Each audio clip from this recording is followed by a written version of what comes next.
안녕하세요. 반송명성부동산입니다. 오늘은 센텀이지구라는 개발산업단지에 대해서 말씀을 드리려고 합니다. 센텀이지구는 일반적으로 시행되는 공장단지와는 다르게 제4차 산업을 기반으로 한 첨단 산업단지를 유치하는 것을 목적으로 둔 개발산업단지입니다. 내용을 한번 살펴보시면 사업기호에 간단하게 위치, 면적, 사업비, 사업기간, 사업방식, 관련 법령에 대한 내용이 소개가 되어 있고요. 그럼 먼저 위치를 함께 살펴보실까요? 카카오 맵으로 센텀이지구를 쳤을 때 나오는 화면이고요. 석대 화훼단지를 기점으로 해서 부산 4호선 루트를 쭉 타고 반송까지 맞닿아 있는 영역까지가 센텀이지구 산업단지 개발 부지이고요. 세부 내용을 조금 살펴보면은 면적 부분이 191만 제곱미터고 우리에게 익숙한 단위로 환산을 하면 약 58만 평이라고 하고요. 밑에 보시면 도입시설이라고 되어 있고 융합 부품 소재, 정보통신기술, 첨단 신해양산업, 영상 컨텐츠 등이라고 되어 있거든요. 부산 특성에 맞는 신산업과 일반적인 신기술에 관련된 시설을 도입한다는 내용이고, 사업기간이나 사업방식 그 밑에 나머지 내용들은 한번 살펴보시면 될 것 같고요. 지금 보고 있는 게 센텀이지구 조감도인데요. 이거는 센텀이지구 발표가 되고 제가 이제 해당 자료를 좀 검색을 해서 내용을 다운받은 거고, 지도를 보시면 좀 미래지향적인 모습으로 감각적으로 잘 설계가 되어 있는 모습을 볼 수가 있습니다. 저만 그렇게 느끼는 건지 모르겠는데 저는 조감도 자체나 전망에 대한 느낌은 굉장히 좋더라고요. 지금 제 블로그를 일단은 같이 보고 계신데, 이 블로그에 보시면 제가 4차 산업혁명에 특화된 1000개 이상의 기업을 유치할 계획이다 이렇게 딱 적혀 있는데, 이 부분이 일반 산업단지와 센텀이지구가 차별화되는 가장 큰 특장점입니다. 부산의 문제점으로 지적받아왔던 제조업 기반의 산업구조를 기술 집약적인 산업구조로 바꿀 수 있는 충분한 숫자의 기업이 들어오기 때문에 이 부분이 센텀이지구의 핵심적인 가치라고 볼 수 있습니다. 그리고 위치적인 부분에서 조금 더 살펴보면은 이제 지금 지도상 지금 보고 있는 게 센텀이지구 위치도고요. 요거를 조금 확대를 해보시면 대략적으로 센텀이지구가 어떤 위치에 있고 이 주변의 입지가 어떻다는 정보를 포함되어 있는 지도인 것을 확인을 하실 수가 있습니다. 센텀이지구는 현장에 와보시면 알 수가 있는데 여기가 지역이 평지거든요.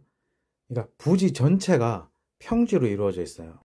다른 지역에 계시는 분들은 평지인 게 뭐 어때서 라고 말씀을 하실 수가 있는데, 부산에 살고 계시는 분들은 부산에서 평지가 가진 의미가 어떤 건지 잘 아실 거라고 생각을 하는데요. 그러다 보니까 이쪽 부지에 개발이 되려고 했던 사업들이 몇 개 있었는데, 대표적으로 이제 지금 양산에 있는 부산대병원이 원래는 이쪽으로 들어오려고 했었어요. 근데 좀 여러 가지 사정으로 인해서 계획이 무산이 됐고, 이제 그래서 지금 센텀이지구 개발 계획이 잡힌 건데, 저는 개인적으로는 이제 부산 산업 구조를 바꿀 수도 있고, 또 현실적으로 굉장히 많은 일자리를 창출해낼 수 있는 산업단지가 들어오는 게 더 좋은 기회이지 않나, 그렇게 생각을 하고 있고요. 뒤에서 설명을 조금 더 드리겠지만, 센텀이지구는 부산시에서 지원하는 사업만이 아니고요. 부산시에서 국가에다가 도심융합특구로 선정을 해달라 요청을 했고, 이제 그 요청이 통과가 돼서 현재 도심융합특구로 공식적으로 선정이 된 사항이거든요. 어렵게 신청을 해서 특구로 지정도 받았고 여러가지 혜택이 있으니까 원래의 목적대로 변경 없이 잘 진행이 일단 됐으면 좋겠고요. 센텀이지구 토지 이용 계획도 도면인데요. 요 내용이 변경이 될 수 있고 추가가 되거나 바뀔 수도 있지만, 이 지도만큼 이 구역에 나눠져 있는 범위라든지 지도의 모양이라든지 이런 것들을 잘 설명할 수 있는 지도가 없기 때문에 아, 이 토지가 이런 식으로 변경이 되어 있고 이런 식으로 이용을 하겠구나. 이 눈으로 확인하기는 굉장히 좋은 자료니까 한번 참고 정도로 삼아서 보시면 좋을 것 같고요. 실제로 방문을 해서 살펴보기 힘든 분들을 위해서 제가 전철을 타고 가면서 사진을 찍어 놓은 게 좀 있는데요. 석대천을 따라가면서 찍은 사진이고요.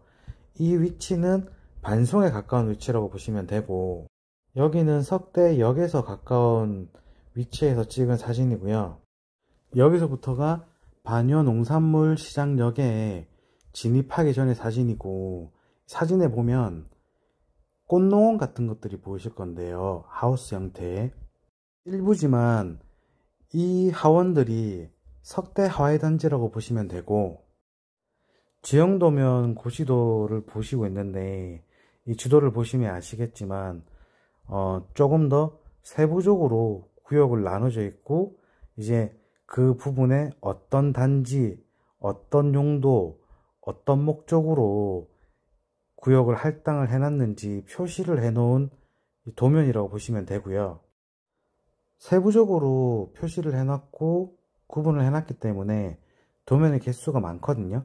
그래서 내가 이제 하나하나 공부를 해보고 싶다든지, 아니면 아, 요쪽에 내 토지가 있다, 내가 이해관계이다, 이제 그러시면 요 자료를 살펴보시는 것도 나쁘진 않다고 생각을 합니다. 지금 보고 있는 자료를 좀 자세히 살펴보고 싶다 하시는 분들은 토지이음 사이트에 가셔서 해당하는 자료를 다운로드 받으셔서 살펴보시면 되고, 제가 부산 사람이라 발음이 새는 부분이 있기 때문에 또박또박 말을 전달하기 위해서 강조를 조금 두는 부분들을 이해를 해 주셨으면 좋겠습니다. 센터 미지구에 대한 기본적인 내용을 함께 살펴봤는데요. 센터 미지구 산업단지에 대한 기본적인 내용을 함께 살펴본 것 같습니다. 앞에서도 말씀을 드렸는데 개인적인 바람이 있다면 센터 미지구가 원한 계획대로 잘 진행이 돼서 지역경제 활성화를 시키고 부산에 경제적인 큰 도움을 주는 산업단지로 개발이 되었으면 좋겠고요. 센터 미지구에 대한 기본적인 소개는 이 정도로 마치도록 하고요. 다음번에 센터 미지구에 대한 좀 더 세부적인 내용을 영상으로 만들어 올리도록 하겠습니다. 총 4개의 영상을 올릴 예정이고요. 오늘은 그 첫 번째 영상을 함께 보셨습니다. 영상을 시청해 주셔서 감사하고 조금이나마 도움이 되었으면 좋겠습니다. 그럼 좋은 하루 되시고 다음에 뵙겠습니다. 감사합니다.